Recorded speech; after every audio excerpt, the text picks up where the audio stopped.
Editores, damos inicio a esta siguiente conferencia.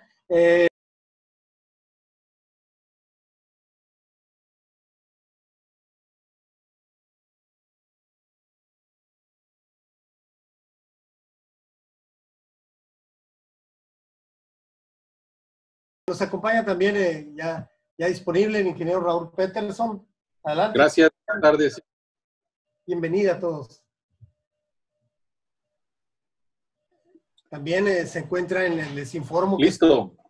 Les informo también que se encuentra en el grupo, ya se encuentra disponible el ingeniero Ramón Abel Maciel, presidente del Colegio de Ingenieros Civiles de Mexicali. Adelante, ingeniero. Buenas tardes a todos. A seguir con esto que ya casi terminamos. Así es. Ingeniero Raúl, ¿querías expresarnos? No, pues como siempre, agradecerle a los participantes, nuestros asociados, nuestros compañeros, pues su disposición para participar en este tipo de reuniones, pues muy atractivas y muy novedosas para todos nosotros, ¿verdad? Les doy pues la cordial bienvenida y el agradecimiento total por su participación. Igual pues a los conferencistas de ahora, el ingeniero Marcos Fernando Moreno Coronado, pues le estamos dando la bienvenida de una vez. Adelante, Gerardo. Gracias, ingeniero Marcos. Adelante. Primero presentarles al ingeniero Marcos Fernando Moreno Coronado. Él es ingeniero civil egresado de la Universidad de Sonora.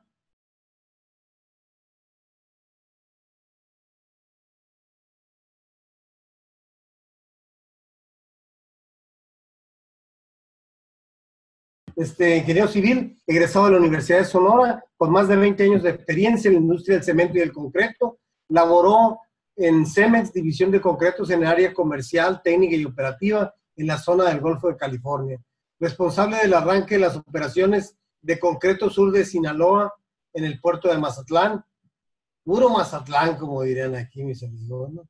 Posteriormente se desempeñó como representante técnico comercial en la zona Pacífico y Centro de Grupo Cementos de Chihuahua, donde se especializó en uso de cementos de fraguado rápido, cemento K, pusolanas y morteros especiales. Cofundador de la empresa Innovaciones y Soluciones en Polímeros. Actualmente es socio y director de proyectos especiales en ICRED, Ideas Creativas en Edificación, donde se especializan en construcción y reparación de pavimentos y pisos industriales, así como ampliación de recubrimientos DPA y autonivelantes. Bien, ingeniero, compártenos.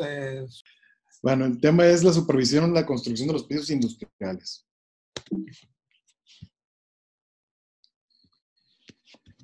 El objetivo de la supervisión de los pisos es asegurar, como dice aquí el texto, la ejecución de acuerdo al proyecto, ¿no? Asegurando la calidad del concreto, la fabricación, el suministro, la logística y sobre todo el proceso constructivo, además de garantizar una adecuada coordinación entre los actores que intervienen en el proceso de la construcción. ¿Cómo logramos una calidad de un piso de concreto? Pues el logro de esto se debe básicamente a haber logrado una buena superficie plana, resistente, con buena resistencia a la abrasión, que sea durable, que en lo posible esté libre de grietas, que tenga las pendientes y las elevaciones apropiadas. Estas propiedades están determinadas por los proporcionamientos de la mezcla y además es muy importante todo lo relativo a la colocación del concreto, ¿no? Básicamente lo que son las operaciones de vibrado, acabado, curado, corte de juntas, relleno de las mismas, y por supuesto, previa a esto, el diseño de las mismas, ¿no? El diseño del piso, la configuración geométrica. Bueno, ¿cuáles son los principales problemas, las causas y las consecuencias? El problema número uno que tenemos aquí es la delaminación. Las delaminaciones en los pisos de concreto se deben a diversos factores. Uno puede ser que hayamos entrado a dar las operaciones de acabado del pulido del concreto antes de que se haya eliminado por completo el agua de sangrado, encapsulando esa agua y separando creando una especie de cáscara entre la superficie y el cuerpo sólido del concreto inferior. Otra de las causas puede ser que haya cierta contaminación de los agregados. Una excesiva cantidad de mortero superficial. Esto normalmente sucede cuando usamos las trampas, los bajagravas que le llaman, o los rodillos bajagravas. Entonces queda una superficie muy, bueno, es una pasta, vaya, ¿no? Queda en la superficie un morterito que pues, por tener una diferente, ¿cómo le podemos llamar? Un diferente módulo de contracción, tiende a separarse. Otra posible causa puede ser que haya aire incluido y ese aire al tratar de salir queda encapsulado sobre la última pastita, que es la que se sella al momento de dar el acabado. Eso puede ser otra causa de las delaminaciones. Y esas son muy evidentes, ¿no? Porque cuando los notamos en el piso se siente como si estuviera hueco. Normalmente se hacen operaciones de cadeneo sobre el piso para ver cuáles son las áreas problemáticas. Los reventones cónicos, estos básicamente son los pop-outs, que ya los mencionaban ahorita, son por contaminaciones de las materias orgánicas que flotan al momento del colado y quedan superficies débiles que son muy susceptibles al estallamiento. Estas contaminaciones se dan por las materias primas o durante los procesos de mezclado en las ollas revolvedoras. Inclusive puede ser que haya partículas sueltas de material en la terracería que tiendan a flotar, ¿no? En algún momento. Fraguados diferenciales, que pueden ser por causas de que haya cierta sobredosificación de aditivo entre un camión u otro, diferencias de revenimientos. Si un concreto nos llega con un revenimiento 13 y el otro nos llega con un revenimiento 8, pues es obvio que el concreto que llega con revenimiento 8 va a fraguar más rápido, ¿no? Y esto complica demasiado las operaciones de acabado, de pulido sobre todo, ¿no? Porque no son coincidentes los tiempos entre un camión y otro para poder dar un acabado uniforme. Otra de las causas puede ser el cemento con diferentes temperaturas, o inclusive cuando se suministra por alguna falla en una planta de concreto, se cambia de planta para seguir garantizando el suministro. Entonces tenemos dos diferentes plantas dosificadoras, y entonces ahí podemos caer en fraguados diferenciales, ¿no? Aunque sean los mismos diseños de mezcla, con cualquier variación puede haber este tipo de problemas. Las juntas frías, pues obviamente la junta fría es una deficiente de logística en el suministro o por una falla como lo veníamos mencionando anteriormente, ¿no? Y pues vamos a tener esa junta fría si no contamos con una planta de respaldo. El exceso de sangrado, esto es pues por altos contenidos de agua iniciales y también puede ser por una mala selección de los materiales con los que se diseñó el concreto. El exceso de sangrado lo que nos puede ocasionar es que al momento de estar dando acabados y no nos esperemos a que se evapore ese sangrado excesivo, vamos a cambiar la relación agua-cemento en la superficie del piso, creando superficies débiles y polvosas. Bueno, pues aquí está todo lo que vamos a platicar ahorita, desde los temas de diseño estructural, especificaciones de materiales, producción en logística, la mano de obra, hasta el producto terminado, ¿no? Que es lo que estamos buscando. Aquí hay un cuadro comparativo del tipo de pisos industriales. Pues como pueden ver aquí en las siguientes dos láminas, son diferentes tipos. Son los concretos, los pisos industriales son simples, sin armado a refuerzo. Pues básicamente son muy fáciles de construir, que es una de sus ventajas. Por lo general son las soluciones más económicas. Y pues obviamente tiene desventajas, ¿no? Pues requiere, los tamaños están muy limitados de las juntas, las soluciones, como dice ahí, las soluciones de pavimentos después de experimentos del alabeo. O sea, es muy fácil que este tipo de concreto se alabee, ¿no? Ya que no están reforzados. una gran cantidad de juntas que pues obviamente al tener demasiadas juntas en un piso de concreto, pues al momento de la operación del día a día, esas juntas tienden a fallar, entonces hay que repararlas, ¿no? Después vienen los pisos que vienen reforzados con barras o con mallas. Pues obviamente la ventaja que tiene pues es que el acero de refuerzo que tiene este tipo de pisos limita el ancho de las grietas que se puedan presentar. Obviamente, pues el costo de este tipo de pisos es mayor. Los agrietamientos, pues, es en función del tamaño de los cuadros o de los tableros que vayamos a construir. Y este tipo de soluciones también está expuesta a laveos. Los pisos continuamente reforzados, estos tipos de pisos dice que no requieren juntas de construcción, de contracción. El acero restringe el tamaño de la grieta. Sin embargo, las cuantías de acero que requieren este tipo de pisos son cuantías de acero muy altos, que andan en el 0.5%, obviamente con un costo superior, ¿no? Dentro de las ventajas es que sí se restringe el alaveo de las losas y hay muy pocos cambios en la planicidad del piso. Otro tipo de pisos son los pisos de contracción compensada, que básicamente son pisos que tienen un diseño especial, ¿no? Y además manejan aditivos especiales para lograr una expansión durante los primeros 7 días del concreto, para después llegar a retraerse del tamaño original. Los tamaños que podemos hacer de estos pisos andan alrededor de los 1,500, 2,000 metros cuadrados. Estamos hablando de tableros, no de ese tamaño, prácticamente 40 por 40. No se requieren juntas de contracción. Sí hay que tener especial cuidado en las juntas de construcción. Obviamente, al no tener tantas juntas de construcción, pues la durabilidad de los pisos se incrementa de manera significativa. El alaveo en las losas pues se minimiza completamente. Sin embargo, pues también requiere una gran cantidad de acero para lograr el post-tensado químico que le llaman.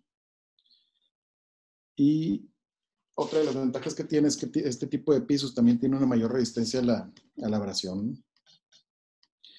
Lo que sí, el contratista de este tipo de pisos que los lleva a cabo es un contratista muy especializado. El piso postensado, ahí se hablan de tableros de 550 por 150 metros. En una ponencia que escuché algunos días, decían que en Sudamérica han hecho pisos alrededor de 5,000 metros cuadrados. Sí puede haber una ocurrencia de grietas reparables, pero en lo general ese tipo de pisos tienen muchos beneficios, ¿no?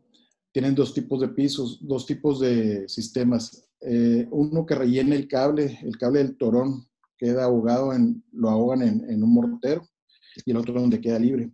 Comentaban que cuando no rellenan el torón, es muy es muy difícil hacer cambios en los pisos, porque al momento de llegar a hacer un cambio, abrir un hueco para meter una instalación, truenas todo el torón, entonces va perdiendo la capacidad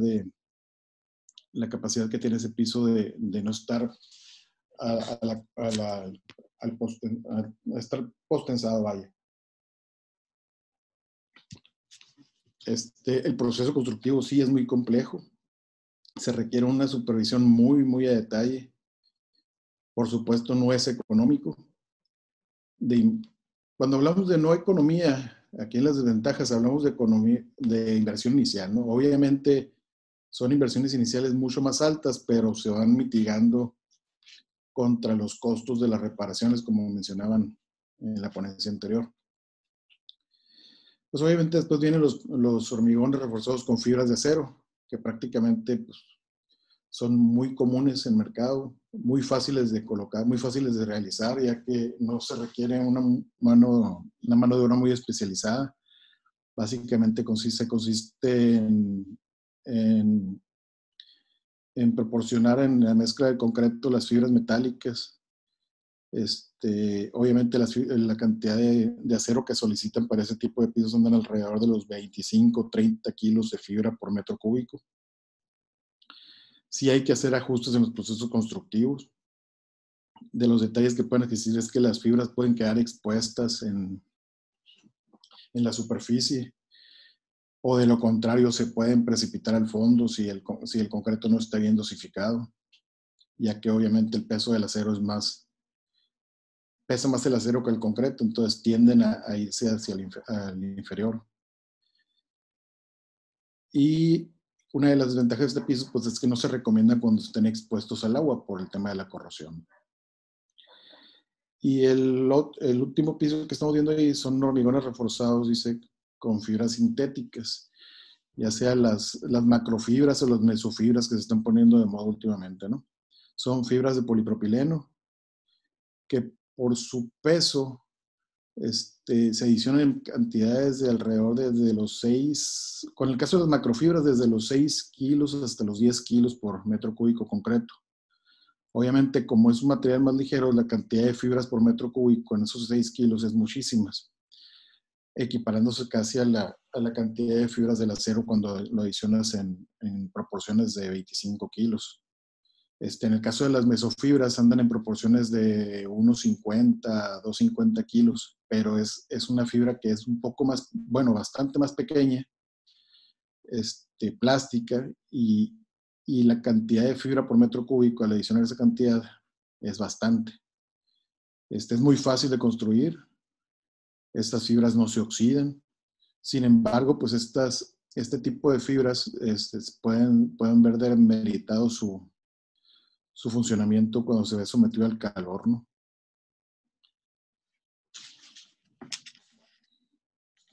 Entonces, continuamos por acá.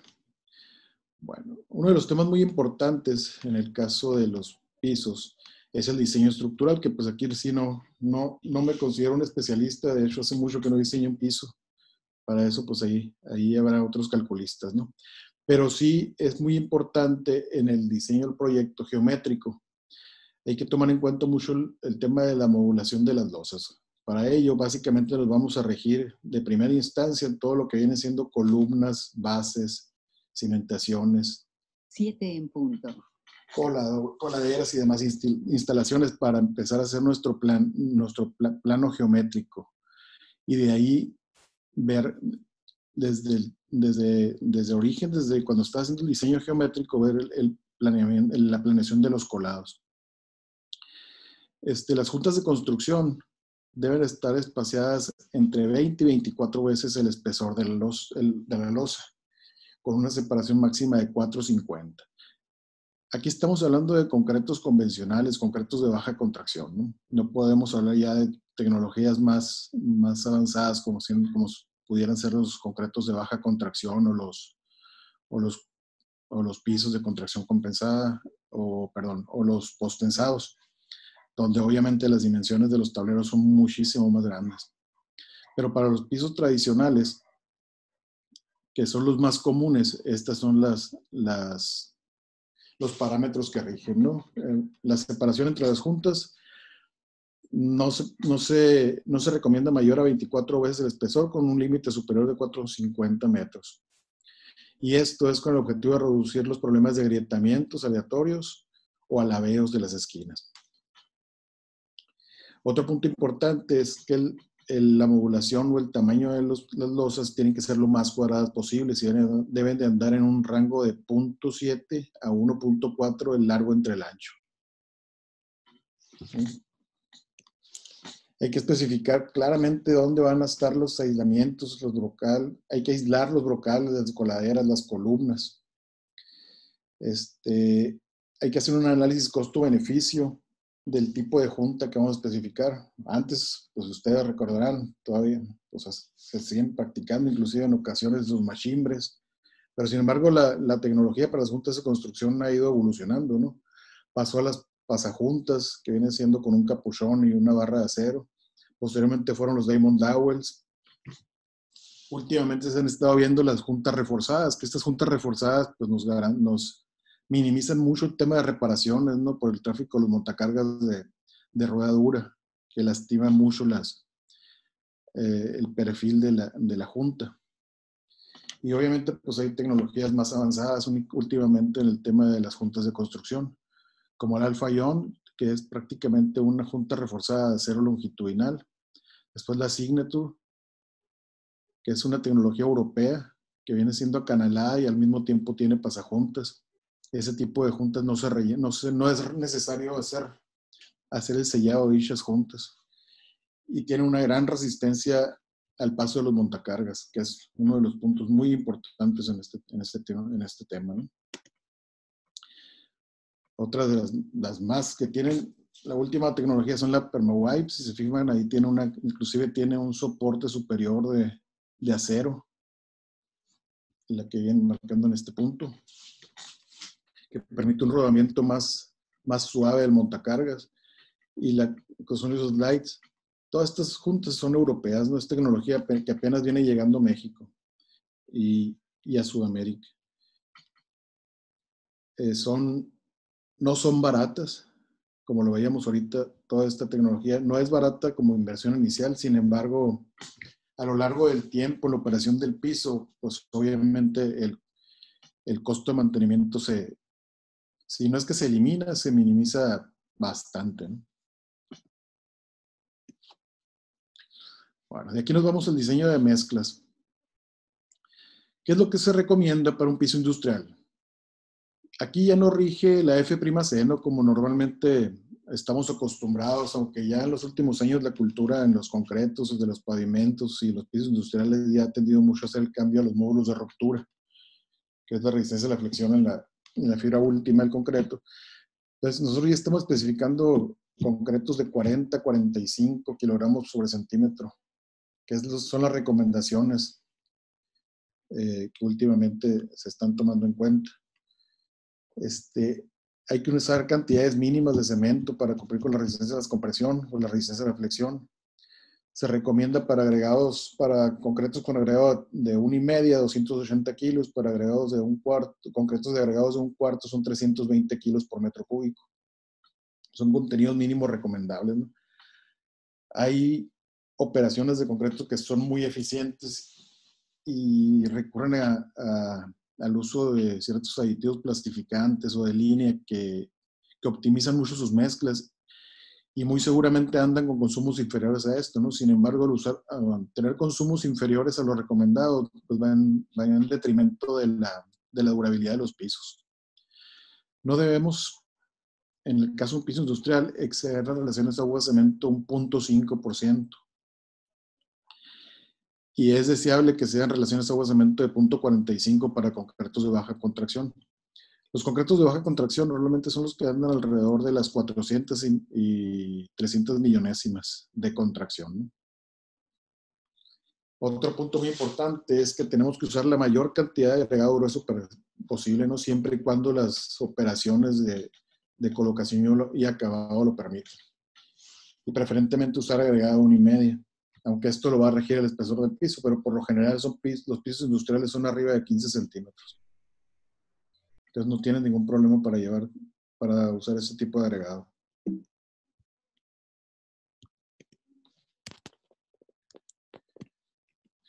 Hay diferentes métodos para revisar el proporcionamiento óptimo de los agregados, como son la curva integral, la curva de la tarántula, el método Shilston, que es uno de los más reconocidos y más fáciles de implementar. En el caso de Shilston, se apoya con un gráfico que se ve a continuación. Entonces, tienes que hacer el cálculo de un par de parámetros que se llaman factor de rugosidad, lo podemos traducir, y el factor de trabajabilidad, que se calcula ahí con las formulitas que se ven a continuación. Entonces, lo que tienes que hacer es graficar dónde se interceptan ambos factores. El objetivo de esto es buscar que nos quede la intersección de esos dos factores en la zona número 2. ¿Qué vamos a garantizar con esto? Vamos a garantizar que vamos a tener un mayor empaquetamiento entre el agregado, una mayor densidad y una más baja contracción. Bueno, pero sí es importante considerar que para para poder hacer este tipo de diseños tienes que hacer una curva integral, tienes que sumar la curva integral, tienes que hacer una curva integral del agregado, de la suma de los agregados, desde el agregado fino a los 2 o 3 agregados que puedas usar. Entonces, por ejemplo, aquí vienen diferentes parámetros. El parámetro Q dice es el acumulado retenido hasta la malla de 3/8. El R es el acumulado retenido hasta la malla número 8. W es el porcentaje que pasa a la malla número 8. Y C es la cantidad de cemento en libras por yarda por metro cúbico. Entonces, con esos parámetros, tú ya puedes calcular los factores y venirte a revisar en la gráfica dónde cae. En caso de que andemos en la zona 5, quiere decir que el concreto ya es un concreto más muy gravudo, como lo llamamos en el argot. Y en el caso que ande en la zona 4 es un concreto muy arenoso. En la zona 1 es un concreto que puede estar en una situación donde va a ser un concreto que va a sangrar demasiado. Y la zona 3 es un concreto que sí está graduado adecuadamente, pero son concretos que tendrían que ser con agregado de 1,5. Los de la zona 2 tendrían que ser agregados de 3/4.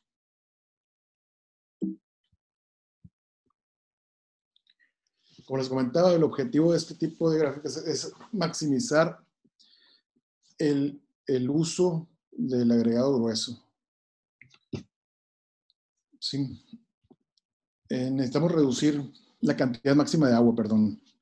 ¿Cómo lo podemos hacer? Usando aditivos de línea, aditivos de medio rango y reduciendo la cantidad de arena o viceversa, incrementando la cantidad de agregado grueso. De esas tres maneras podemos hacer reducir la cantidad de agua en la mezcla. ¿Y para qué vamos a reducir la cantidad de agua en la mezcla? Pues obviamente la vamos a reducir para que esa cantidad de agua sea la óptima que ocupe el cemento para hidratarse y no se vaya a perder en volumen al momento de tener el concreto tendido. Tenemos que buscar las relaciones grava-arena de por lo menos en concretos de tiro directo de 1.5 y en concretos bombeables mayores a 1.2. Dirán muchos de ustedes, ¿por qué concretos bombeables en pisos industriales? Hay ocasiones en que los pisos industriales están especificados armados de parrilla doble y obviamente es imposible subir un camión revolvedor en una parrilla doble, ¿no? Es entonces cuando tienen que entrar los concretos bombeables. Y los revenimientos que tenemos que controlar en ese concreto de tiro directo sería más menos 1 centímetro. Aunque la norma nos permitiría que fuera más menos 2,5 centímetros. En el caso de un piso industrial se recomienda que sea más menos 1. ¿Para qué? Para que haya una continuidad en la velocidad de fraguados entre un camión y otro. Porque si tenemos una discontinuidad muy fuerte entre un revenimiento de un camión contra el que sigue, los tiempos de fraguado van a ser diferentes. Lo mismo aplica para los concretos bombeables, pero ahí es con una tolerancia mayor de más o menos 2 centímetros. Entre un colado, entre un camión y otro, no es el revenimiento especificado. Es decir, si yo tuve un concreto que me llevó de revenimiento 10, el siguiente me puede llegar de 9 o de 11. Si me llegó de 11, el siguiente me puede llegar de 12 o de 10 y así sucesivamente. No es la tolerancia más o menos, ¿no? Sino que es el criterio que usas para recibir no tanto para recibirlo, sino para controlar el fraguado uniforme al momento de dar el acabado. Bueno, todas estas dosificaciones tienen que ser verificadas mediante métodos de prueba. Y la relación grava-arena que llegue al diseño original en un momento tiene que ser validada al momento de la ejecución de la obra, debido a los requerimientos, debido a los equipos. Pues muchas veces vamos a tener equipos que no puedan colocar agregados que a lo mejor tienen demasiada cantidad de grava. Entonces tendríamos que hacer ajustes en lo mismo. Es válido.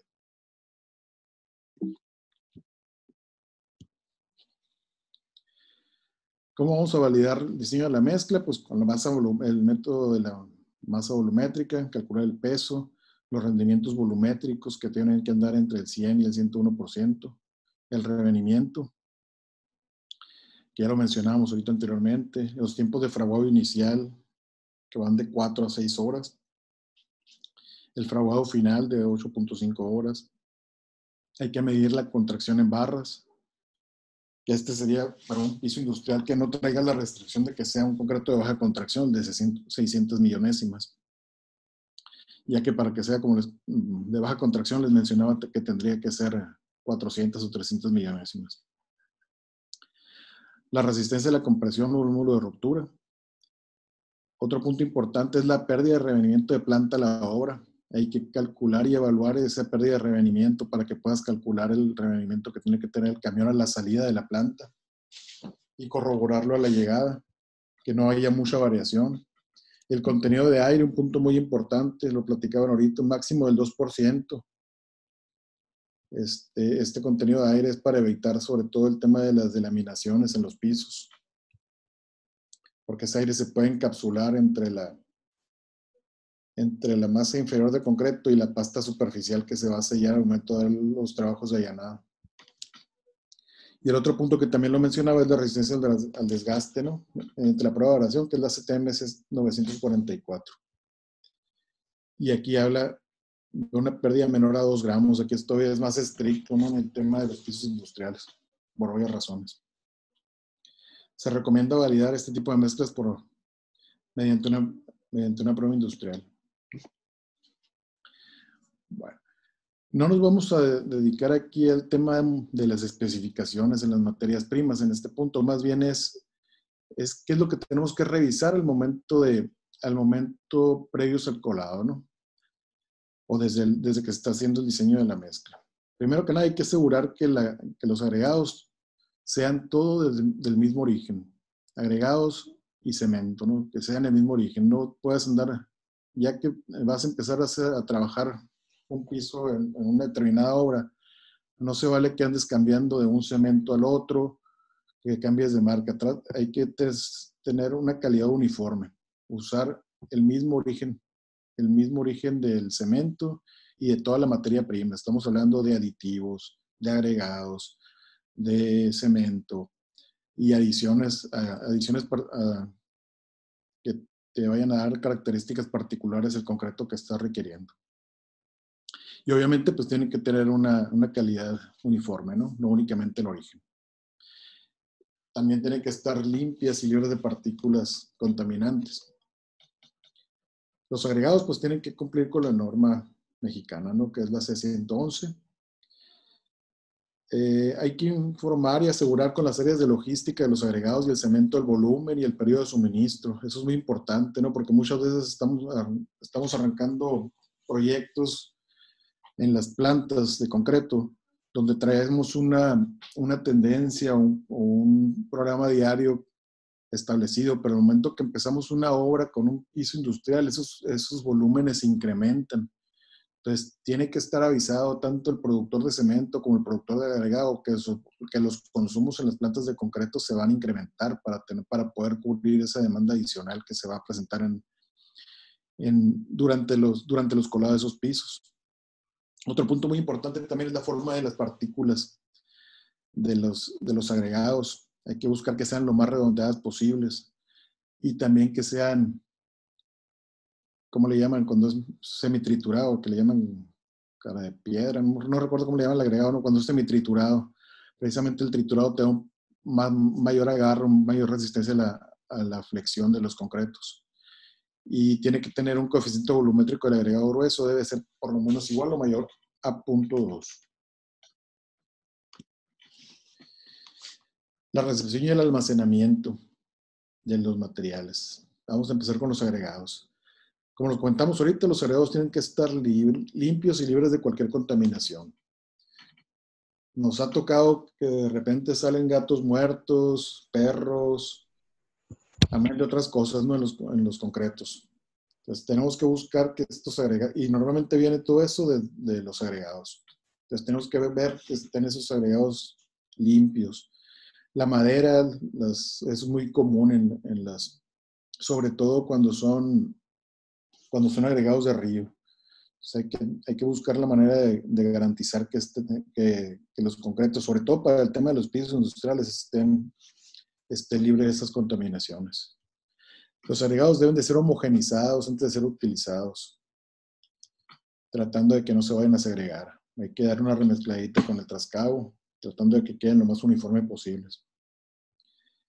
Comenta aquí un punto muy importante, que no hay que arrancar colados si no tenemos el 150% del almacén requerido, porque sí es común que durante las operaciones de la construcción de pisos se incrementen los volúmenes, ¿no? Porque se preparan áreas y normalmente siempre los clientes están, como es uno de los últimos puntos antes de entregar la obra, normalmente andan a las carreras con los pisos industriales. Entonces es común que se incrementen los pedidos de un día. Es muy importante en el caso del operador del trascabo que no arrastre el cucharón, ¿no? O tener una buena cama de agregados en el banco para que no se contamine. También habla aquí de la descarga de los agregados en el patio de maniobras. Deberá verificar que sea de la misma procedencia y la tonalidad, ¿no? Hay que estar con el ojímetro, sobre todo el que controla eso muchas veces es el mismo operador del trascabo, uno que es el que lo conoce, el que lo manipula. Él es el que puede estar muy al pendiente de este punto. La calidad del agregado tiene que estar monitoreada de forma permanente y hay que cada 48 horas por lo menos estar sacándole sus granometrías, sus densidades. Se vuelve a repetir aquí el punto de que se debe almacenar sin segregación, en capas horizontales y no inclinadas. Y tiene que ser supervisado esto por el área de control de calidad de la planta. Aquí viene una gráfica de más o menos cómo se recomienda hacer las logísticas y cómo se homogeneizan los materiales, cómo se tiene que introducir el bote al cargador. Aquí se ve el punto aquí que no se debe arrastrar el cucharón para que no se contamine, etc. Bueno, el cemento, pues lo platicábamos ahorita, ¿no? Que tiene que ser el mismo origen. Inclusive en algún momento aquí había 2 plantas de cemento de Cemex, y pudiera haber ocasiones en que te surtieron de CPN y luego otra vez de planta Yaqui. También eso puede traernos problemas durante un colado de un piso, ¿no? Que necesitamos que sea lo más homogéneo posible. Hay que verificar la temperatura del cemento. Lo ideal es que sea menor a 45 grados centígrados, pero en estas regiones eso es prácticamente imposible. Además de que sale prácticamente del horno y no lo surten, las temperaturas no permiten las temperaturas locales no permiten llegar a estos límites que nos marcan, ¿no? Entonces tendríamos que buscar estrategias para controlar la temperatura de la mezcla del concreto, ya sea manteniendo los agregados cubiertos, el uso de hielo, chillers para enfriar el agua. Hay que ver la manera de mantener inclusive los agregados húmedos, ¿no? Todo ese tipo de cosas nos van a ayudar para tener una temperatura más adecuada del concreto. Y también un punto similar de los agregados es que no iniciemos el suministro si no se tiene almacenado el 150%. Bueno, a mí se me hace difícil almacenar el 150% del cemento, ¿no? Pero tener garantizado el suministro de esa cantidad de cemento durante el colado, ya que las capacidades de almacenamiento de los hilos son limitadas, pero sí el suministro puede estar disponible. En el caso de los aditivos y las fibras, pues hay que revisar la caducidad de los aditivos, de preferencia que sea un solo lote, aunque el caso de los aditivos también es difícil. No hay que utilizar aditivos si no identificas, si no sabes qué es, no supongamos que son los que estamos usando. Hay muchas veces que se confunden cuando se usan aditivos que no son de línea, que vienen en tambores de 200 litros o en totes que pierden la calca y damos por hecho que son un aditivo, nos puede causar muchos problemas durante los colados, ¿no? Y las fibras, lo que se recomienda es que estén en un lugar techado, que estén separadas del suelo para que no se humedezcan, sobre todo en el caso de las fibras de acero, que son muy susceptibles a la corrosión, aunque hay unas fibras de acero que son que ya no son de acero, ¿cómo se llama? Perdón.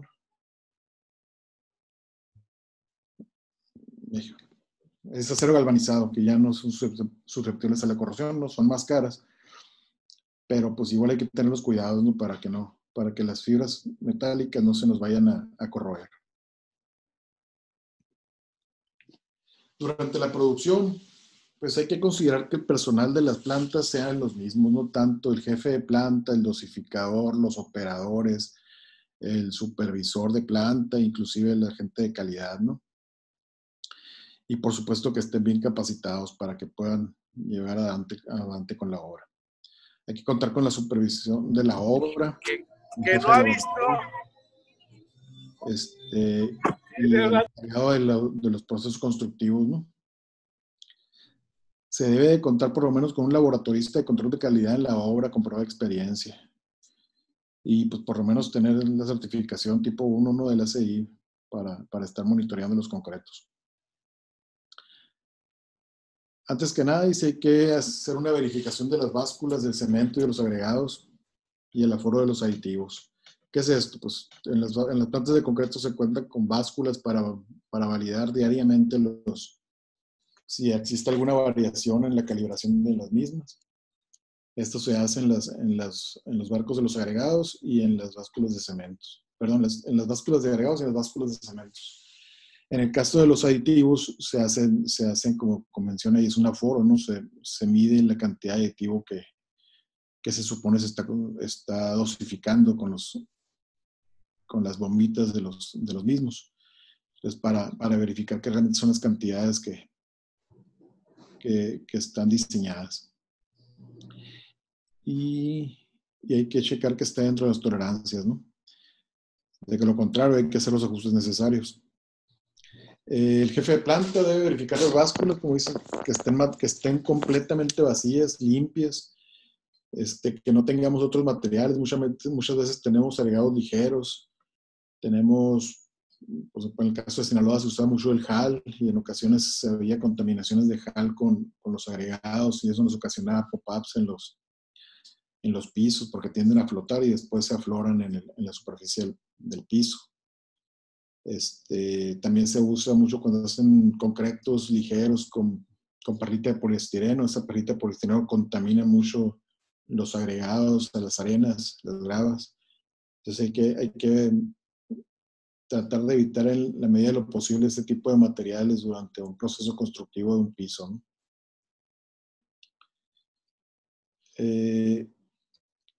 Un punto muy importante, hay que revisar la limpieza de las ollas revolvedoras y si es posible hacer unas pruebas de mezclado para verificar que realmente mezclen todas de manera correcta.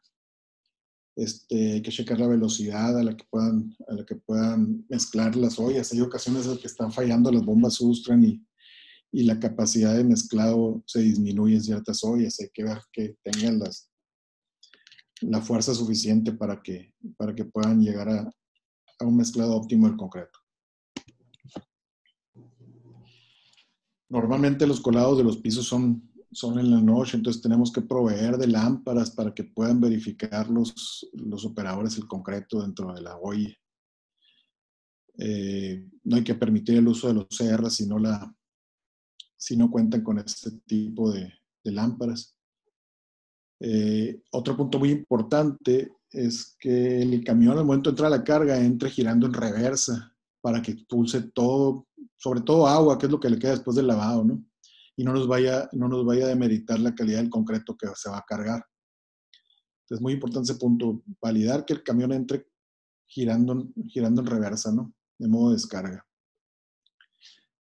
Otro punto muy importante es tener la cantidad de camiones revolvedores disponibles para lograr el ciclo continuo. Muchas veces se arrancan los colados suponiendo que se van a liberar los últimos camiones de las últimas horas del día. Y con eso vamos a completar el ciclo y muchas veces o piden ajustes o se poncha una llanta. Pueden pasar mil cosas, ¿no? Entonces no podemos suponer que tenemos el equipo continuo hasta que esté realmente a pie de planta para empezar a trabajar.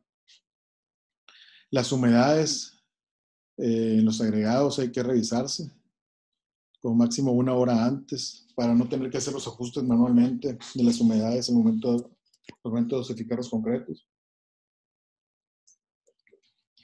Y el punto muy importante que es definir los horarios específicos de suministro, que normalmente en el caso de los pisos industriales son en la noche y en ocasiones muy temprano por la mañana, ¿no?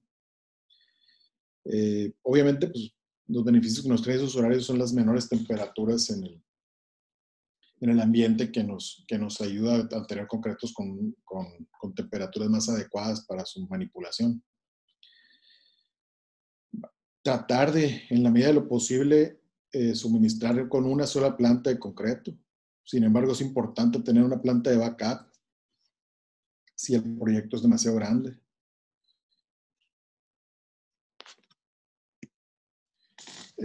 Otro punto ahí, la dosificación, dice, se debe de realizar de forma automática y semiautomática. Hoy por hoy yo creo que la mayoría de las plantas concreteras ya tienen sistemas automatizados de carga. Sin embargo, pues cuando son obras dedicadas todavía se puede ver por ahí las botoneras, ¿no? Entonces, sí hay que tiene que ser un dosificador muy experto, ¿no? El que manipule las botoneras. No quiere decir que sean concretos de más mala calidad, ni mucho menos, ¿no? Pero sí tiene que tener mucho más cuidado en el momento de estar operando las plantas. Cuando se requiera la corrección en algún concreto que se acaba de producir, que se acaba de dosificar una olla, al momento de revisarlo, que no cumpla con los parámetros de calidad, básicamente lo que le mides de inicio es el revenimiento, el contenido de aire. Cuando notas el revenimiento, si te da un concreto con un revenimiento más alto, pues lo primero que puede hacer, lo primero que indica el encargo de calidad es que se le dosifique por lo menos 25 kilos más de concreto seco a la olla. Es uno de los parámetros que puede hacer. Y de esa manera ir ajustando el revenimiento. En caso contrario, con concreto seco, pues únicamente es cuestión de ajuste de agua. Sin embargo, todas estas indicaciones tiene que dar personal de la calidad de la planta. Al término de la carga, los camiones deben de mezclar entre 70 y 100 revoluciones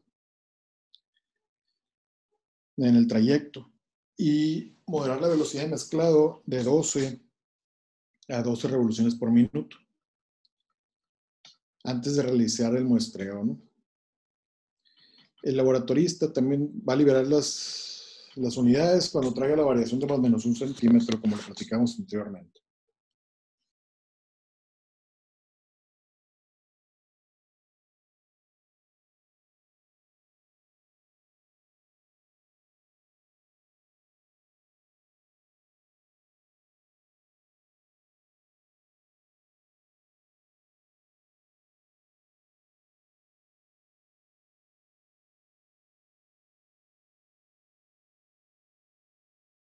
Ya empezamos. Seguimos con el transporte y la logística. Dice, el operador, por obvias razones, no debe incorporar agua en el trayecto de la planta a la obra.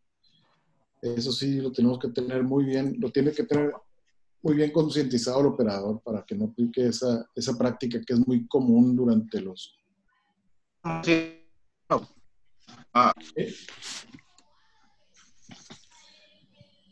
Al momento de la descarga se debe homogenizar el concreto durante 3 minutos.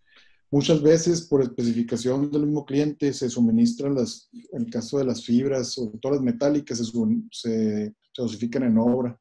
Aquí hay que incrementar por lo menos en 7 minutos el mezclado de este tipo de materiales, no en obra.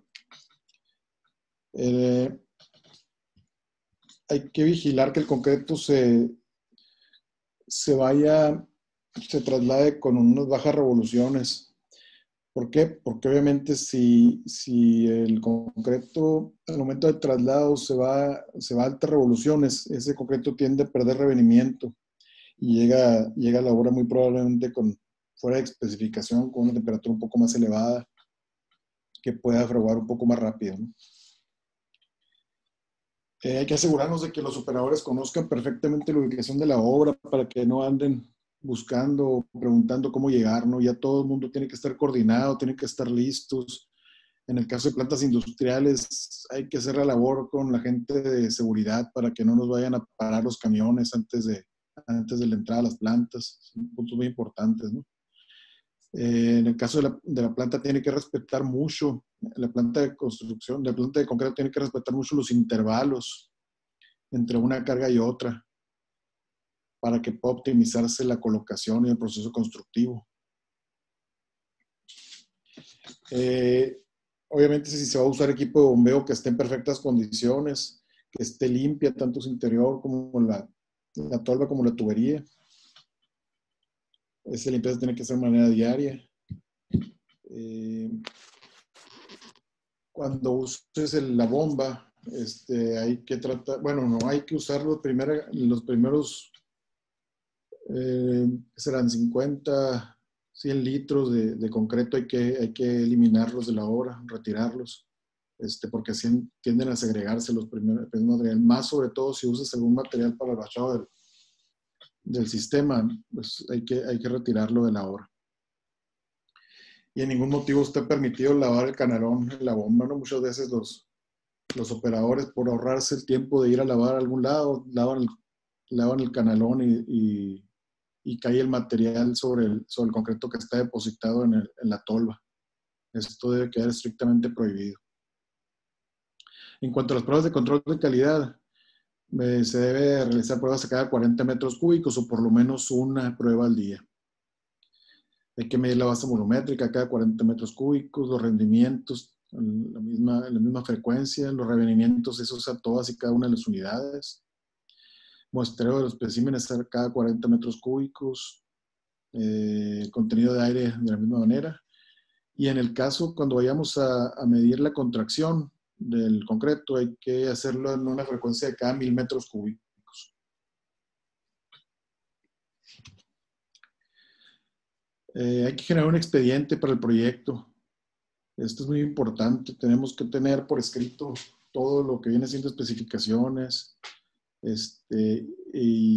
Pero para empezar tenemos que tener la información del proyecto, de quiénes son los que intervienen.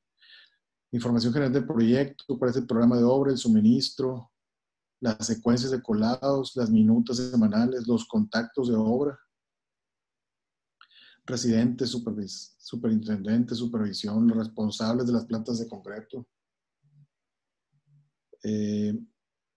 Como vienen siendo los dosificadores, jefes de planta, jefe de control de calidad, inclusive el gerente, ¿no? Y también es importante tener los contactos del cliente por cualquier cosa que se requiera. La planeación previa a los colados. Esa reunión es indispensable, ¿no? Es crucial para facilitar la comunicación entre los involucrados. Y, como dice ahí, se requiere una adecuada supervisión de las operaciones, en especial de los acabados. Es lo que se tiene que definir sobre todo en esa reunión. Ya que a final de cuentas es lo que vemos, ¿no? Lo que queda del acabado. El acabado superficial es lo que nos queda a la vista en un piso industrial. Y es lo que decía si hubo algún problema, si todo salió bien. A esta reunión debe asistir el proveedor del concreto, el constructor, el contratista general, el colocador del piso, la administración del proyecto, inclusive hasta el diseñador, no supervisión, e inclusive el dueño del proyecto. Hay que levantar una minuta al final de esta reunión y firmar de conformidad a todos los involucrados, ¿no? Para que después no haya cambios. Hay que revisar los siguientes aspectos, dice, realizar juntas semanales. Hay que verificar, en el caso del colocador, que cuente con los recursos adecuados, con las herramientas adecuadas, tanto en la calidad de la herramienta como en la cantidad de herramienta, que cuente con la capacidad, obviamente la económica, el recurso humano y el equipamiento, toda la herramienta necesaria. También hay que checar el tema del equipo de seguridad necesario, que ahorita prácticamente en ningún lado te están dejando entrar a trabajar si no cumples con los requisitos de seguridad e higiene. Un punto muy importante, como lo comentaba en la ponencia anterior, hay que verificar que estén completamente estechadas las áreas donde se va a colocar un piso. Muy importante evitar esas corrientes de aire. Esos vientos rasantes nos resecan la superficie del concreto y nos generan microfisuramientos, inclusive contracciones plásticas. De no contar con esos techos, hay que poner unas barreras de aire. Dice de por lo menos 60 centímetros de altura. Sin embargo, yo considero que eso es muy poco, ¿no? Hay que tratar de cubrir lo más que se pueda, lo más alto. Porque sí son puntos muy críticos. El aire sí deshidrata demasiado el concreto. Y sí es muy importante revisar el punto de la velocidad de evaporación del agua en el concreto, en un colado, sobre todo cuando esté expuesto al intemperie, ¿no? Para eso tenemos la facilidad de usar este nomograma que viene a continuación. Para eso tenemos que tener varios datos, varias información, ¿no? Tenemos que conocer la temperatura del aire, la humedad relativa, la temperatura del concreto y la velocidad del viento. Con esos 4 datos podemos determinar con este nomograma la cantidad de agua que se evapora por metro cuadrado en el piso, por hora. Hay que buscar que esa cantidad de agua sea menor a 1 kilo por metro cuadrado por hora para que pueda ser factible el colado sin correr riesgos de contracciones plásticas. Y también pues hay que generar un expediente del proyecto, ¿no? Donde incluya el diseño del piso, la secuencia, las pruebas y validación de la mezcla, la calidad de la materia prima, los resultados de resistencia a los muestreos, la masa unitaria, contenido de aire, rendimientos volumétricos. Los archivos fotográficos son muy importantes. Los certificados de análisis de calidad de todas las materias primas, la granulometría de los agregados. Si contamos con un laboratorio, ya sea en planta o el de la supervisión, que tenga el acreditamiento del EMA. El diseño de concreto también es importante contar con él, aunque a veces las plantas de concreto no lo quieran manejar como secretos industriales. Y sobre todo los informes de calibración de las básculas, ¿no? Porque es lo que nos va a permitir darnos una certeza de lo que realmente está dosificando en los camiones.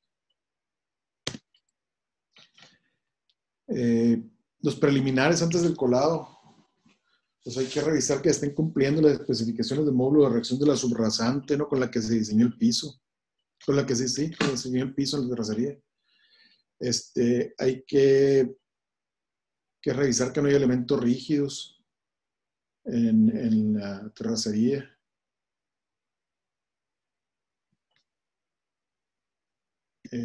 Otro punto muy importante es que la superficie debe ser no friccionante, es decir, que no nos genera mucha fricción entre la subrasante y el piso, porque eso nos va a meter tensiones en el concreto que nos puede provocar agrietamientos. Antes del colado hay que humedecer la superficie. No hay que permitir colados si hay oquedades en el piso, si hay depresiones. Eso nos genera un efecto de entellón en los pisos, impidiendo el movimiento que pueda tener, impidiendo el movimiento libre al momento de perder volumen o de expandirse y contraerse por temas de temperatura, lo cual también nos puede traer agrietamientos del mismo piso. Se pueden usar membranas impermeables, como ven en la foto del lado derecho. Es un piso de contracción compensada y eso está usando una doble lámina de polietileno para reducir la contracción entre la terracería y el concreto. Eso se requiere precisamente para eliminar esas tensiones de las que estamos hablando. También esto mismo se aplica en los pisos los pisos postensados. Hay quien no recomienda para pisos convencionales este tipo de membranas. Cada quien, hay muchos maestros y todos tienen sus libritos, ¿no? Uno recomienda este tipo de membranas vayan abajo de la base, para reducir temas de alabeo y demás, ¿no? Para garantizar que la humedad se va hay pérdida de humedad por la parte superficial y la parte inferior. Pero bueno, hay que ver los pros y los contras de cada una de las recomendaciones. Ya llegando al punto de la mano de obra, pues la colocación, el ras y la compactación y el acabado obviamente son los procedimientos de acabado, ¿no?, que nos van a permitir dar la uniformidad y la nivelación para el piso. Una reunión de los participantes de estos puntos es importantísima para tomar las medidas necesarias entre el productor de concreto y la gente que va al acabado para revisar bien los puntos y las posibles soluciones a los problemas que se puedan presentar en cuanto a las variaciones de los revenimientos, este tipo de situaciones en la obra, para eliminar cualquier o minimizar cualquier variación que vaya a presentarse. Durante las operaciones de colocación, pues hay que usar, como lo decíamos ahorita, herramientas adecuadas, ¿no? En el caso del momento del tendido, hay que usar palas cuadradas o los azadones que se ven ahí para evitar la segregación del concreto y no separar el mortero del agregado. Durante el extendido hay que colocarlo con una ligera sobreelevación que al momento de extenderlo va a permitir que quede prácticamente todo el área cubierta. Y hay que tener especial cuidado en las áreas de las juntas que queden con suficiente material, ¿no? El enrasado y el consolidado, pues obviamente es la acción de nivelar el concreto para obtener una rasante determinada.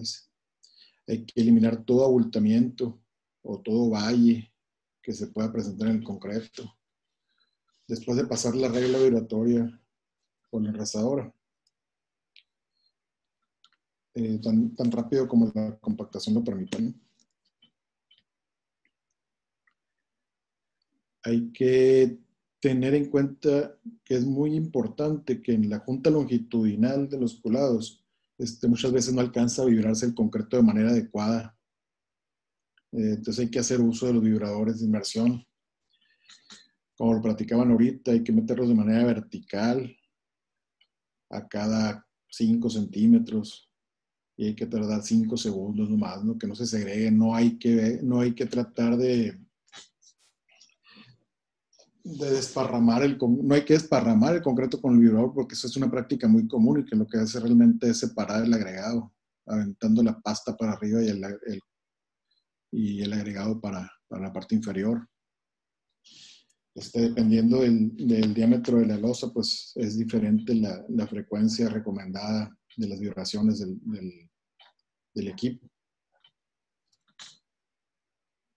Pero sin embargo se tiene que ir reforzando el vibrado en las áreas de las juntas, ¿no? Que es donde va a haber las transferencias de cargas entre una losa y la otra. El aplanado inicial dice que el aplanado inicial es una superficie de piso que tiene lugar después de enrasar, antes de que el agua de sangrado aflore la superficie e imparte una textura relativamente uniforme pero abierta. ¿Qué quiere decir aquí? Lo que estamos buscando es, con ese aplanado, vamos a entrar antes de que el concreto empiece a sangrar para extender y dar la mejor planicidad posible. Antes de que ese concreto empiece a sangrar, porque si lo dejamos que ese concreto empiece a sangrar y en ese punto nosotros empezamos a manipular el concreto, lo que vamos a hacer, vamos a modificar relación agua-cemento de la pasta superficial, que es lo que debemos evitar a toda costa, ¿no? Tenemos que trabajar el concreto antes de que eso suceda y para que este concreto sea de la misma calidad todo, ¿no? Es decir, no sé si me expliqué bien. Si nosotros tendemos el concreto y empieza a sangrar ese concreto, vamos a traer presencia de agua en la superficie. Y al momento de estarlo manipulando, vamos a cambiar la relación agua-cemento de la pasta superficial. Entonces, ¿qué quiere decir esto? Que abajo vamos a tener un concreto con una relación agua-cemento superficial y en la mortero superficial va a traer una relación agua-cemento inferior, perdón, superior, que quiere decir que vamos a tener una superficie más débil en el coronamiento. Hay que trabajar con equipo especial. Las llanas que se usan son las bomb cutters o las check roads. Y estas nos van a garantizar el 50% de la planicidad del piso en este paso. Y hay que dejar, ya una vez terminado este paso, hay que dejar que el agua de sangrado se evapore completamente. Y no manipular ese concreto hasta que se evapore completamente esa agua de sangrado. Ese es el tipo de herramientas que vamos a usar para estos procedimientos. Son herramientas profesionales, normalmente no son comerciales localmente. Únicamente las ciudades grandes las podemos encontrar. Y con los contratistas que se dedican a esto, pues obviamente las tienen, ¿no? Pero no las puedes tener aquí de un día para otro si tienes planeado hacer un piso y empezarlo a hacer por tu cuenta. El aplanado inicial, más bien, ahí no le cambié el título, ¿no? Pero es el alisado, ¿no? Y ya lo que viene siendo el pulido del piso. El primer alisado, dice, se debe aplicar de manera tendida contra la superficie como sea posible. Cada alisado subsecuente se deberá hacer perpendicular a la pasada anterior. Deberá de tener un intervalo de tiempo entre pulidos sucesivos para permitir que el concreto se vuelva más duro.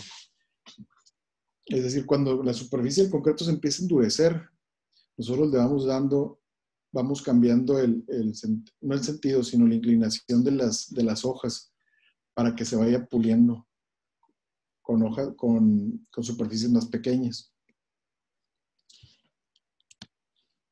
¿Qué es lo que logramos con esto? Que al momento que estamos puliendo, la superficie se empieza a calentar, empezamos a reducir la relación agua-cemento de la superficie, y con eso estamos cristalizándola e incrementando la resistencia a la abrasión. Como dicen, ¿no? Estamos quemando el concreto. Lo más que sí hay que tener cuidado en este punto y hacerlo cuando realmente tiene ¿cómo le podemos llamar? El punto, ¿no? Del concreto. Para poder hacer esas operaciones tienes que subirte en el concreto y que tu pisada no penetre más de 5 centímetros. 6 milímetros, perdón. En ese momento es cuando vas a tener el punto para hacer eso. Y obviamente, pues no debe haber presencia de sangrado en el concreto. Hay ocasiones donde se especifican lo que son los endurecedores superficiales. Se deben de hacer antes de este punto. Y con al momento de empezar el allanado, garantizar de que no vayas a tener el concreto muy, muy flojo en la parte inferior, porque vas a lograr una cáscara superior nada más, que te va a traer delaminaciones posteriormente.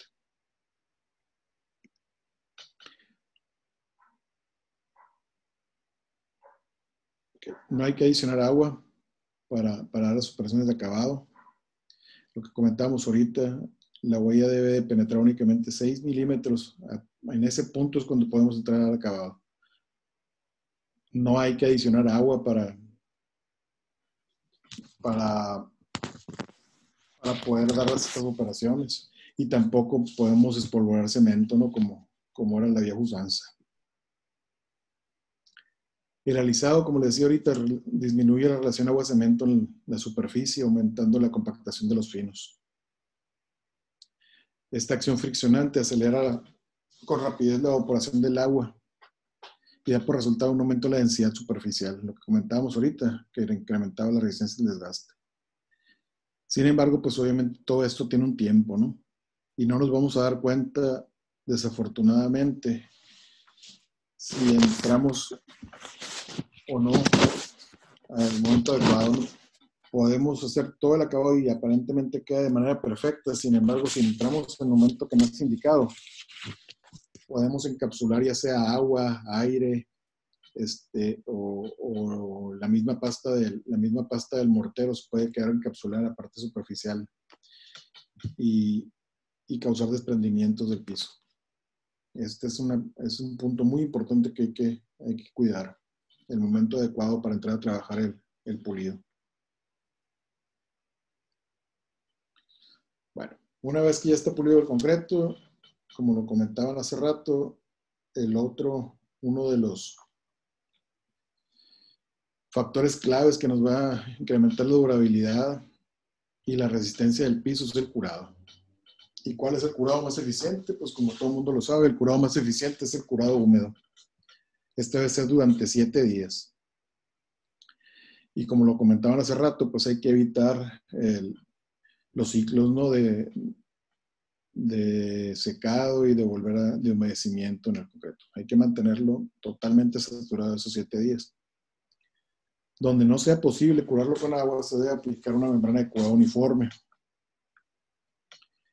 Pero hay que garantizar que esa membrana de curado sea uniforme. No hay que bautizar el concreto con las membranas. La manera más adecuada de poder aplicar una membrana de curado es con rodillo para que quede uniforme y quede una membrana realmente como su nombre lo dice, ¿no?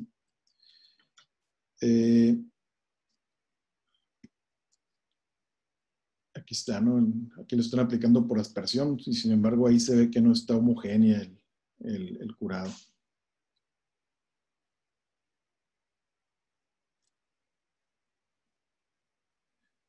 Si se corta el curado, hay que colocar una membrana de curado después inmediatamente del corte verde. O sea, ahorita vamos a pasar con el tema del corte de la junta. Pero bueno, primero vamos a tener el tema del curado. El piso con endurecedor químico se curan únicamente con agua o con una membrana de polietileno. El plástico no es recomendable, dice. ¿Por qué no es recomendable cuando pones un endurecedor? Porque normalmente cuando pones endurecedores, hay endurecedores ahorita de muy altas especificaciones que son de color blanco, que son reflectivos. Y si nosotros le ponemos una capa de poliestireno, no vamos a manchar ese acabado que están buscando. Hay que tener mucho cuidado con la aplicación de esta membrana de polietileno, porque sí podemos manchar con esas humedades, ¿no?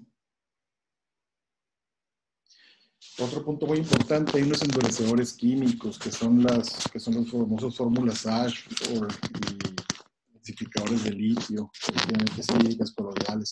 Esas no son membranas de curado. Son densificadores y su función es densificar la superficie, pero el concreto se debe de curar. Últimamente se han usado lo que son las membranas de curado húmedo, que vienen siendo como son unos rollos es una mezcla de plásticos con fibras que permanecen húmedas en la superficie. Permanece húmeda la superficie el tiempo que lo requieras. Obviamente todo este tipo de membranas se tienen que poner posteriores a los cortes de las juntas de contracción. Las juntas de contracción, ¿cuándo hacerlas? Las juntas de contracción son las que ya fueron planeadas desde antes del inicio de los colados o desde el diseño del proyecto.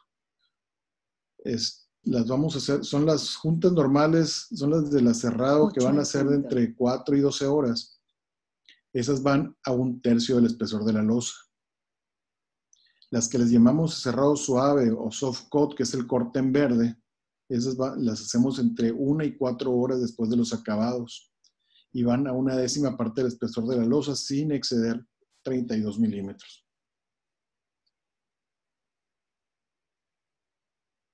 Posterior a esto ya volvemos a cubrir los elementos, ¿no? En el caso de que sean cubiertos con plástico o aplicar las membranas de curado o las mantas. Ahorita va a haber una discordancia contra lo que platicaban anteriormente de los sellados de las juntas. Bueno, sin embargo, pues hay diferentes opciones para el sellado, dependiendo del tipo de piso, ¿no? Hay pisos de los que son son superficies únicamente para tráfico peatonal, esas inclusive no se requiere que sean selladas. Sin embargo, en el tema de los pisos industriales, el tráfico con montacargas de ruedas sólidas es muy abrasivo, por lo tanto requiere que haya una protección en las juntas. Esta protección se da con diferentes tipos de materiales, desde selladores autonivelantes de poliuretano, pueden ser selladores epóxicos, selladores semirrígidos, inclusive poliureas, ¿no? ¿Y en qué espesor o en qué profundidad lo vas a sellar? Depende de las condiciones a las que va a ser sometido el piso. Obviamente, si rellenas toda la junta sin colocar una cintilla de respaldo, como es un backer row, es de mejor garantía que no vas a tener problemas con esa junta. Sin embargo, pues el costo del sellado de la junta es alto, no es económico, ¿no? Hablaban ahorita del tiempo, ¿no? Hay productos que son base de poliuretano que lo puede estar sellando los pisos a los 3 días. Son productos nuevos que están saliendo al mercado. Sin embargo, las recomendaciones generales de la mayor parte de los fabricantes es que tiene que tardar por lo menos 28 días por 2 circunstancias. La primera es que no haya humedad en el piso suficiente como para que pueda haber reacción entre el químico del sellador y el agua, ¿no? Y que nos vaya a ocasionar alguna reacción química o que no vaya a generar una adecuada adherencia entre el sellador y el concreto. Y el otro punto que yo creo que es el más importante es que a los 28 días tenemos casi toda la contracción que va a tener el concreto. Entonces, por eso es que recomiendan que sea a los 28 días. Sin embargo, hay quien maneja que se deben de esperar hasta 6 meses para que el concreto se contraiga completamente. Y de esa manera puedas garantizar que ya la cantidad de sellador que vas a aplicar sea suficiente para que quede completamente sellada la junta. ¿Qué significa esto? Que si tú sellas a los 28 días y la junta se sigue abriendo, muy probablemente, no muy probablemente, pero puede pasar de que llegue al límite de elongación del producto y se desprenda o se fracture. Entonces, pues aquí hay vertientes, ¿no? Unos dicen que 28 días y otros dicen que lo más pronto posible, pero para que la junta tenga la mayor garantía, tiene que ser el mayor tiempo posible. Entonces, ¿qué es lo que se puede hacer en este caso? Se puede sellar de una manera muy económica en cuanto puedas y posteriormente hacer un sellado. Si el piso tiene un alto tráfico, hacer un sellado completo, pero ya a los 6 meses, ¿no? O sea, vas a retirar el sello original y posteriormente vas a sellar con un sello de mucha mejor calidad para que ya no tengas que hacer muchas reparaciones posteriormente. Esto es para precisamente, bueno, ese tipo de sellos a los 6 meses tendrían que ser con algún sellador rígido, ¿no? Para que dé más soporte a la junta, ¿no? Y no se vaya a quebrar con el tráfico de los montacargas.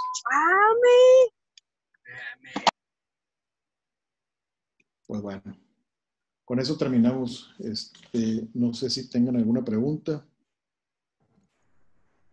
Agradecerle de antemano de parte de todos los asistentes esa tan nutrida exposición sobre la gran cantidad de variables que debemos de tomar en cuenta al momento de plantear un piso como el vestido final de una gran obra. Rogelio Izaguirre dice, al momento de cortar las juntas de la losa, ¿qué recomienda para la práctica común de poner loseta sobre esta losa, considerando lo estético? Gracias. Cuando vas a poner, normalmente sí es importante cortar un piso para poner loseta, pero sí hay que buscar alguna junta flexible para respetar, hacer coincidir la loseta con la junta y esa unión esa no la vas a emboquillar con con un emboquillador cementicio, sino que lo vas a sellar con un sellador de poliuretano, pudiera ser, ¿no? Para que se mueva la losa junto con el piso. Perdón, la loseta junto con el piso. Y no vayas a tener fracturas en el piso superior.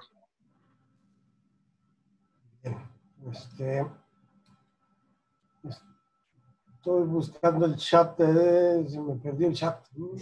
Bien, chat, ok. Muchas felicitaciones, ingeniero Marcos, por su brillante exposición.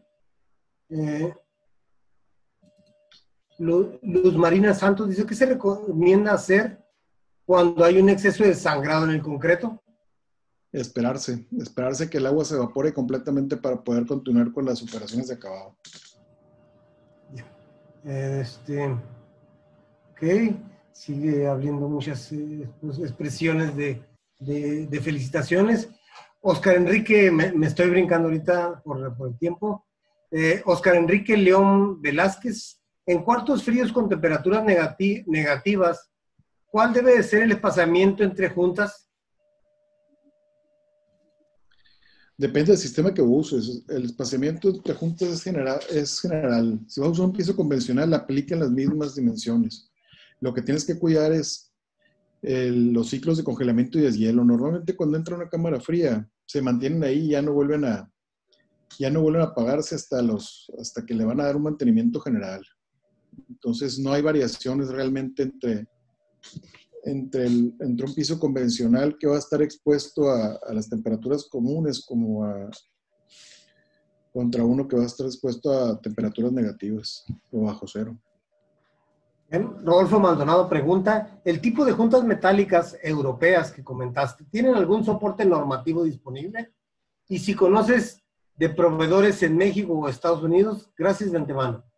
La normatividad viene en Estados Unidos. Ahorita el uso que se está haciendo aquí en México yo lo he visto en Chihuahua, se ha usado en pisos de contracción compensada. ¿Cuál fue ahorita lo checo, fue una de las sinoidales. Y también está especificada aquí en la cervecería en Obregón. Es un proveedor que las trae de Europa, pero está radicado aquí en México. Ahí tengo los datos, con gusto se los hago llegar. Rafael Gil pregunta, en áreas grandes mencionó que se puede hacer colados sin juntas de contracción. ¿Se deben de dejar juntas de aislamiento en el perímetro interior? Completamente, tiene que estar completamente aislado. Para que el concreto, como son losas muy grandes, también los movimientos van a ser amplios. Entonces tenemos que tener aislada completamente la losa de los demás elementos. Bien, un comentario dice Walter López, excelente presentación para esta actividad de alta responsabilidad al momento de hacer el trabajo. Muchas felicitaciones, excelente conferencia. Bien, Rafael Gil, ¿qué significa junta de construcción no adherida? ¿Cómo se realiza? Qué bueno. Junta de construcción no adherida. Pues la junta de construcción no adherida es la que únicamente vas a poner un acolchonamiento, ¿no?, entre las dos juntas. Ya lo manejas, ya sea con Celotex o con algún Fexpan. Es como la puedes realizar. Lo que comentaban ahorita de las juntas en losas de formatos grandes. Bien. Reyes Mendoza dice, la mayoría de los clientes no pagan el curado completo por saturado de agua durante 7 días. ¿Qué otro curado que te ha funcionado recomiendas? El autocurable. Ese autocurable y láminas de plástico es lo mejor. De hecho, hay ciertas restricciones con el tema del concreto autocurable que también se les voy a hacer llegar, porque hay mucha gente que se asusta, ¿no? El autocurable es un polímero superabsorbente, como lo comentaba José Juan hace unos momentos. Son partículas, es en polvo el material. Cuando lo adicionas al concreto se forman unas esferas, ya que absorbe el agua. Entonces, esas esferas están distribuidas en todo el cuerpo del concreto y, por supuesto, también en la parte superficial. Entonces, cuando estás tendiendo el concreto, tú vas a ver esas bolitas. Las vas a ver ahí en el concreto. y todo el mundo se asusta, porque tiene el concreto, ya le van a salir pop-outs y demás. Bueno, es un polímero, es un plástico al final del día, que cuando tú le estás dando el acabado con el helicóptero, ese plástico lo vas a quemar y se va a eliminar completamente de la superficie. Pero sí nos ha tocado mucho que se asustan cuando ven ese fenómeno en el concreto, ¿no?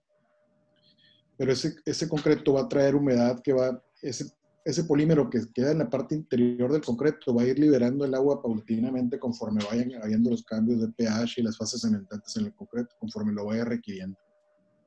Bien. Oscar Enrique León Velázquez dice, en los pisos con los acero, ¿cómo sería el criterio de juntas? Ah, qué buena pregunta. Podemos respetar los mismos parámetros.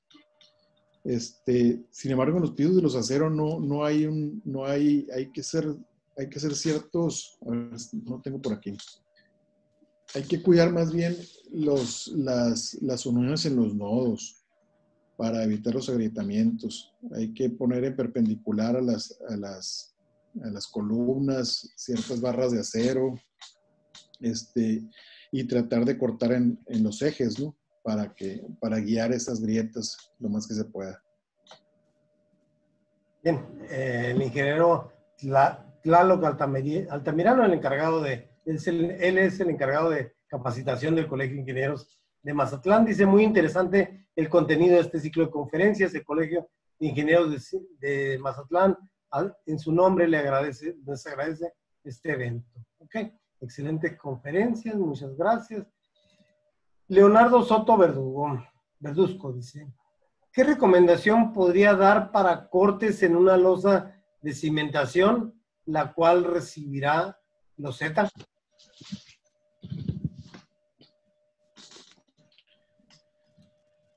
Pues normalmente las losas de cimentación van armadas, ¿no? Y tienen armado suficiente como para que las grietas no se reflejen en la superficie de manera importante. Entonces, ahí realmente no creo que sean necesarias unas juntas de construcción, sino más bien son juntas de dilatación las que se presentarían en ciertas áreas. En esas juntas sí habría que darle un tratamiento como si fuera una junta de construcción, ya sea con un sellado o con una junta de expansión. Bien, comentarte que pues ya por el tiempo, son las 8:15, agradecerte de sobremanera tan amplio detalle en el listado de condiciones convenientes que debemos de contemplar al momento de trabajar como inspectores de una obra de estas. Invitamos al ingeniero Maciel, presidente del Colegio de Ingenieros Civiles de Mexicali, a que nos dé unas palabras de agradecimiento para los expositores y despedida del evento. Gracias. Ingeniero Maciel, ¿está por ahí? Sí, aquí estoy. Bien, pues una felicitación a los expositores del día de hoy, al ingeniero José Juan Flores Martínez con su ponencia de inspección con miras a lograr obras de concreto durables, y al ingeniero Marcos Fernando Moreno Coronado, su provisión de pisos industriales. Fueron muy interesantes las dos ponencias. Yo creo que, bueno, también felicitar a los asistentes a todos los cursos, ¿no? A todas las pláticas que hemos tenido en este ciclo de conferencias, porque ha sido una jornada muy agotadora. De hecho, tuvimos pues varios eventos en la semana. Nosotros inclusive tuvimos la asamblea el mero día del ingeniero, el 1 de julio. Y felicitar también al Colegio de Ingenieros Civiles de Sonora por la organización tan efectiva, tan eficiente que ha hecho de todo esto, ¿no? Ojalá y quienes han asistido a estos cursos, a estas pláticas, a estas conferencias, le saquen provecho y sea de mucha utilidad todo lo que se ha visto en esos temas. Ya todos tienen toda la información de cada una de las conferencias, y felicidades nuevamente, ¿no? por haber asistido en tan copioso número que tenemos, que no bajó de los 240, 250 asistentes, ¿no? En los 4 días que se tuvo el evento importante, ¿no? Felicidades nuevamente a todos, ¿no? Gracias. Bien, nos acompaña el ingeniero Juan Andrés Barrón Ochoa, en representación del presidente del Colegio de Mazatlán. ¿Estás por ahí, Barrón? Adelante. Ingeniero Juan Andrés Barrón Ochoa. Buenas noches a todos, compañeros. Antes que todo, quiero hacer una extensa felicitación por parte de nuestro presidente, Ramón Antonio Osuna, por el Día del Ingeniero. A los ponentes, al ingeniero Marcos Fernando y al ingeniero José Juan Flores, muy buenas estuvieron sus ponencias. La verdad, ingeniero Zelaya, te felicito porque has sabido escoger, y siempre que te conozco allá en la ciudad de Hermosillo, tuve el gusto de trabajar con ustedes. He visto siempre tu actitud ante este gremio de capacitarnos y de estarnos teniendo a la vanguardia de todo lo mejor y de todas las herramientas con las que podemos contar nosotros los ingenieros civiles para poder hacer mejor nuestro trabajo. Ingeniero Raúl Peterson, amigo ingeniero, muchas gracias por el esfuerzo a usted y a todo su equipo de trabajo para hacernos llegar estas magníficas ponencias. Muchas felicidades a todos. Muchas gracias.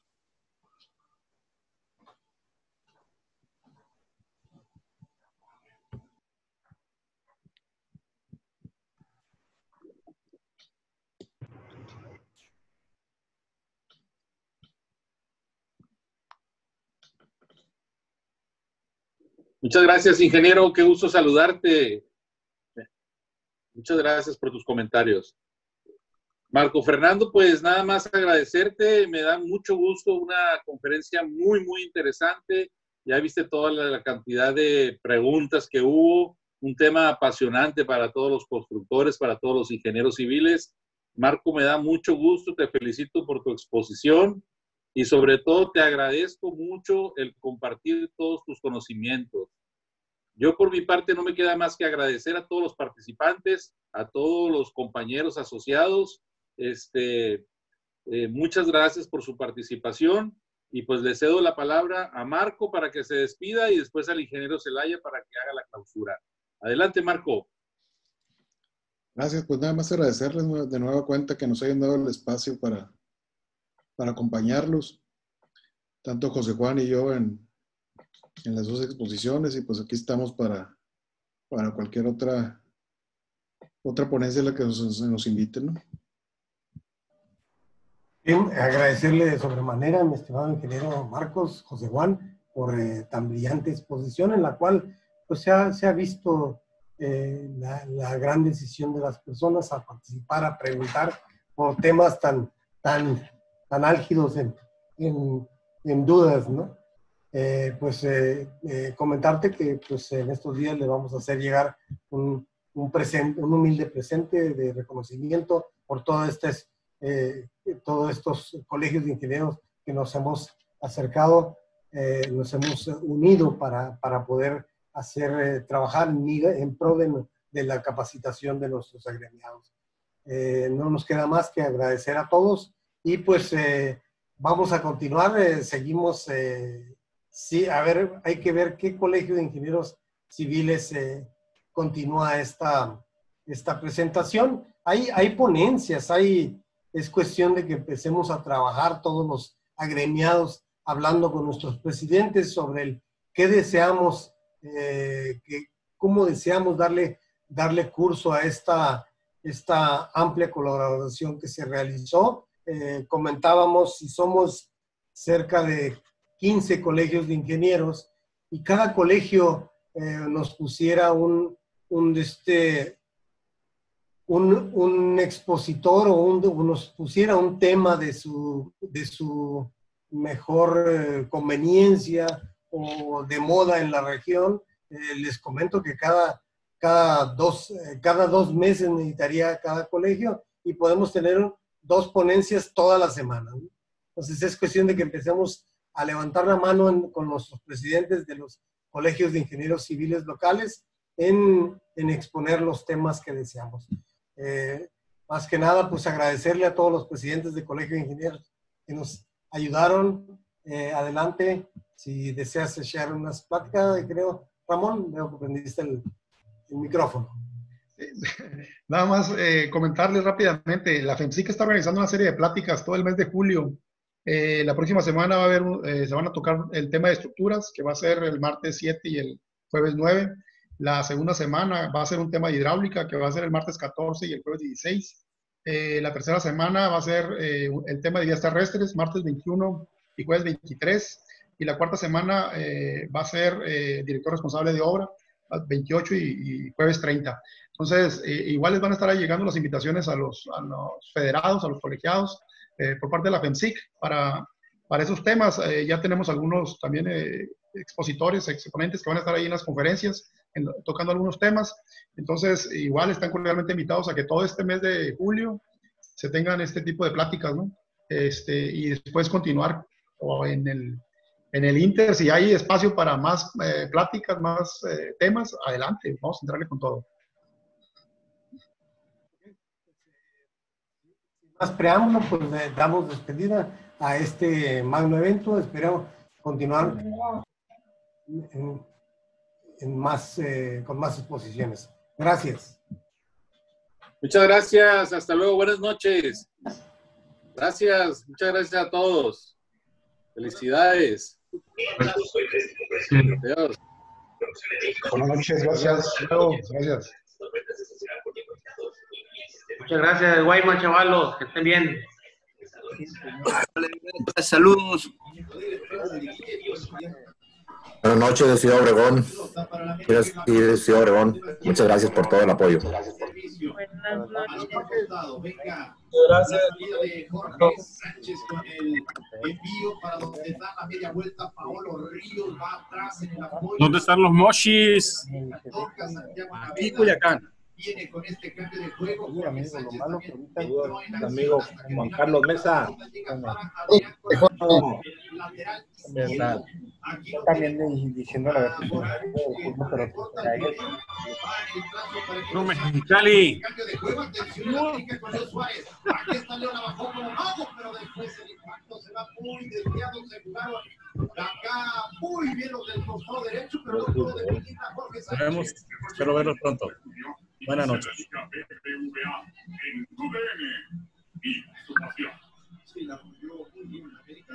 Buenas noches.